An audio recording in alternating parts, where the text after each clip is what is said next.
What is up, guys? It's the Sound Alchemist here again, sitting down peacefully as I embrace my wishes to be blessed by the God Emperor in another for the greater with my boy Gersh1. I'm not peaceful. I'm actually excited that Angron is coming out and the Blood God's energy is all up in me. Not really. That's kind of... Never mind. Yet. Give it some time. This is a video series where we answer the questions left by you, the viewer. If you have a question for us, comment down below. Put a question in front of your question because we get to those questions first. We are also, or YouTube has rolled out the Super Thanks button. If you guys want to support the channel, give us some monetary goodness, support us with a Super Thanks. We really appreciate it. And if you ask a question that way, it's guaranteed answer. You don't have to ask us a question. You can just support the channel by giving us that Super Thanks. But thank you. That's right. So this question comes from Jaden Woodings. What would happen if a Tyranid used an Eldar or Kroot biomass? Tyranid Guard are from Space Marine biomass, and they are the most OP bioform mutations I know of. Also, good Tyranids utilize demon flesh. So, okay, so that's a lot to take in. So let's start with the last part and begin first. Yes. Demons technically have no flesh. They are purely manifestations of the warp. Technically, their patron god made manifest, because that's how they become a thing. So like Khorne, for example, takes some of his warp power and creates, whether it's blood letters, demon princes, anything that has to do with Khorne, they come from him directly. And then from there, they traverse into the material realm, but they're still not physical, if that makes sense. So there is nothing to consume, nothing to devour and integrate into the hive mind to create chaos Tyranids. Yeah, and then you have... So really the question then becomes, like, what do Tyranids prefer to consume? And when we're talking about demons, because there is a Tyranid hive fleet that's specifically for tampering chaos kind of thing. Yeah, is or it like Corrigan? I thought it was Kronos. Kronos? Okay. Yeah, but like this Tyranid hive fleet is interested in continuing to like mess with chaos, but they're adopting that not because they're consuming demon flesh, because they can't, like you just said, but because they are consuming psychers, and psychers have connections to the warp, and like they're the mind of, or the Tyranid, like what do we call it? Like their ecosystem is adapting to psychers, which they already have. They have zoanthropes and all that kind of stuff. Right. So that answers that one. So no, demon flesh is not really consumed. The Eldar or the Kroot. Yeah. I think, the Eldar would definitely be a tasty morsel in line for the Kroot because they're so powerful psychically. It would help them generate stronger zoanthrope, stronger connection to the hive mind. When it comes to the Kroot, I don't think there's enough of them to kind of make it a thing. And the Tyranids basically do what the Kroot do, just faster and better. Yeah, so there's no point on like making it multiple generations to create a badass bioform. They can do it instantly. Yeah. I mean, the hive fleet can do it instantly, but not like, Yeah. which then creates the question, like, are they targeting certain species so that they can gain a certain attribute? And the answer is no, not really. They're kind of like... by chance, they're just kind of going towards whatever planet has the most biomass, and then that planet, whatever they encounter that is stopping them, obviously they adapt for it. Right. But no, the hive mind does not have a preference. Yeah. Because basically what we know is that supposedly the Astronomicon, or the Emperor, is basically a guiding light, and that's where the Tyranids are kind of going towards. And as they're going towards Terra, they've been consuming Space Marines and whatnot, and because of the Space Marines that they consumed, they create the Hive Guard. Yeah. So they do create something out of the Space Marines, but the Hive Guard aren't like these end-all, be-all, ultimate life forms. Clearly you have stronger ones, such as like the Swarm Lord, Old One-Eye, that kind of thing. So just because they consume something powerful doesn't mean they themselves will become something even stronger. Yeah. That's a good question, and I hope you guys got the answer. And I think that's, if you're a homebrew type of player, that's where you can go in there and get your little Tyranid starter set, and then kit bash according to whatever species you want the Tyranids to consume in your lore. Because there are stories of like Tyranids having chitinous armor that is protected from plasma weaponry from the Tau. So it's kind of cool and exciting. It gives you an idea of like, oh, how could I flavor my fluff for my homebrew Tyranid fleet? Yeah. This next question is by Michael Howell. Do the Mechanicus ever melt down slain Necrons to make weapons, vehicle hulls, or anything like that? Who? The Mechanicus. Oh, you're not supposed to. No. Because it's xenotechnology. However, most priesthoods still do. Yeah. When you come to like the Imperium's such a grand, huge. I don't know. Empire, I guess you could say. That yes, they do police it, and yes, there are things that are taboo and heretical, but there's always going to be people that do it anyway. Yeah. You got certain cults that won't adhere to those teachings. Exploratory fleets could be forced into using something like that because they run out of materials and they have to, or else they'll die.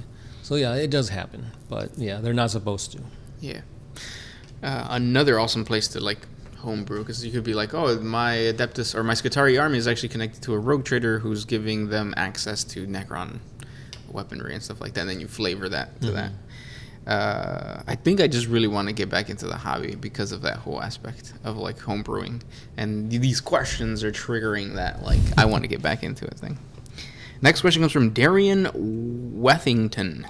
Can the Emperor be healed by some means other than being killed and coming back to life because of his whole being a perpetual thing? I think there's been a lot of stories. There's actually there's multiple ordos within the Inquisition that kind of theorize different ways to bring back the Emperor. So, for example,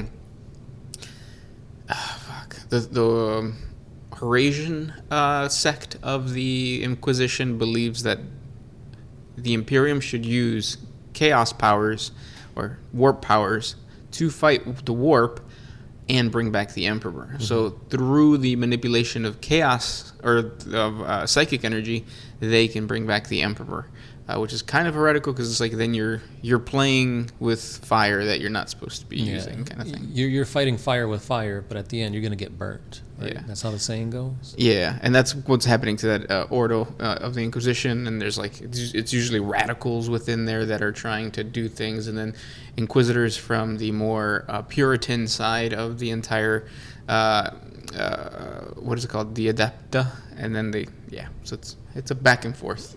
For sure.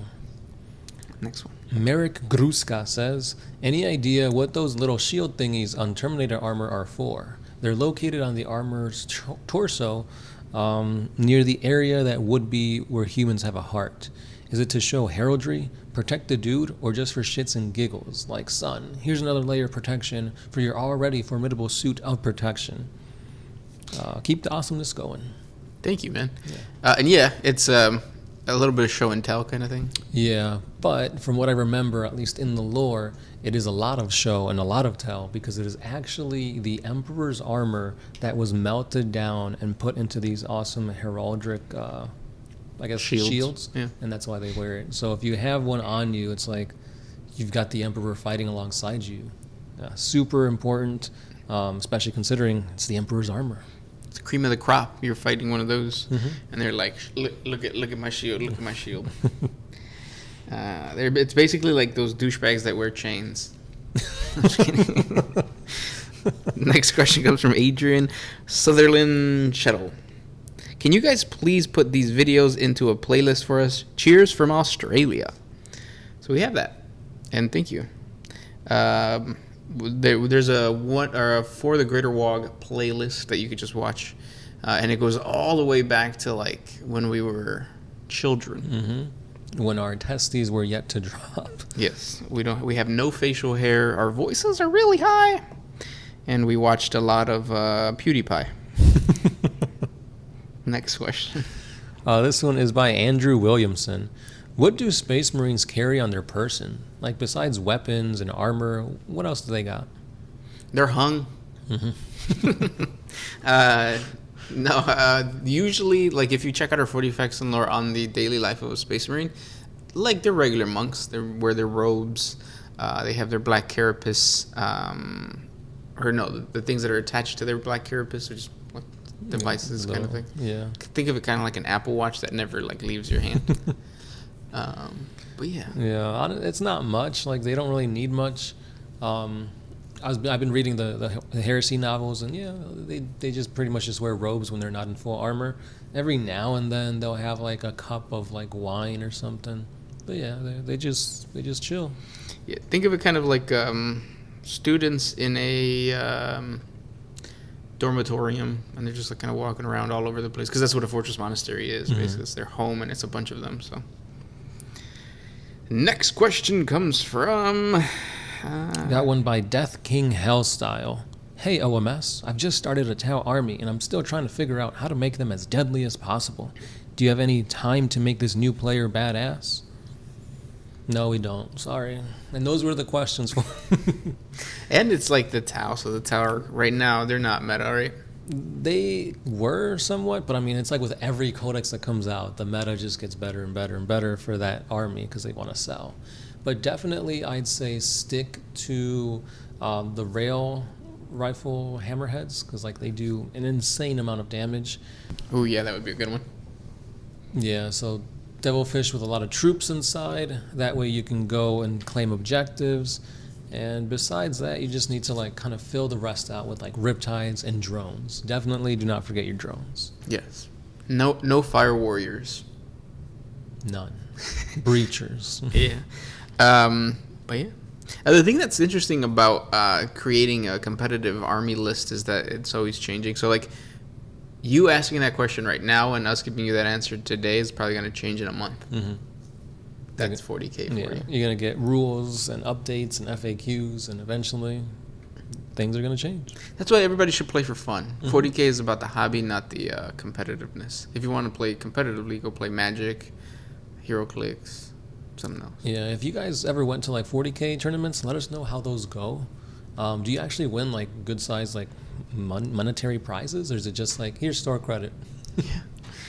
And those were the questions for today. If you guys have more questions for us, please comment down below. If we didn't get to your question, ask again. And don't forget, we have the super thing, so it's a guaranteed answer to your question if it's like crucial. If not, if it's super crucial and you don't want to wait till next week, you can hit us up on social media, Facebook, Twitter, Instagram, TikTok, or just you know, call your emergency number and have the police come in and give you that answer. Those are the questions for today. That's right. Sound Alchemist Gershwin signing out. Always